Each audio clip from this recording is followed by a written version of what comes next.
इस वक्त की ताज़ा तरीन खबर आपको दें कि काबुल एयरपोर्ट पर तैनात अमरीकी फ़ौजियों की हवाई फायरिंग। अमरीकी फ़ौजियों की फायरिंग से काबुल एयरपोर्ट पर अफरा तफरी मच गई। अफगान मीडिया के मुताबिक अमरीकी फ़ौजियों की फायरिंग से 5 अफराद हलाक और मुतातिद ज़ख्मी हो गए। इस वक्त की बड़ी खबर आपको दे रहे हैं कि काबुल एयरपोर्ट पर तैनात अमरीकी फ़ौजियों की जानिब से फायरिंग की गई है। फायरिंग के नतीजे में 5 अफराद हलाक और मुतातिद ज़ख्मी हो गए, जबकि काबुल एयरपोर्ट को अवाम के लिए बंद कर दिया गया है। इस वक्त की बड़ी खबर आपको दे रहे हैं कि काबुल एयरपोर्ट पर तैनात अमरीकी फ़ौजियों की हवाई फायरिंग। अमरीकी फ़ौजियों की फायरिंग से काबुल एयरपोर्ट पर अफरा तफरी बच गई। अफगान मीडिया के मुताबिक अमरीकी फ़ौजियों की फायरिंग से 5 अफराद हलाक और मुतातिद ज़ख्मी हो गए।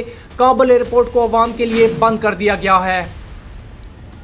आपको फिर बताएं, काबुल एयरपोर्ट पर तैनात अमरीकी फ़ौजियों की जानिब से फायरिंग की गई है। अमरीकी फ़ौजियों की फायरिंग से काबुल एयरपोर्ट पर अफरा तफरी मच गई। अफगान मीडिया के मुताबिक अमरीकी फ़ौजियों की फायरिंग से 5 अफराद हलाक और मुतातिद ज़ख्मी हो गए, जबकि इंतज़ामिया की जानिब से काबुल एयरपोर्ट को अवाम के लिए बंद कर दिया गया है।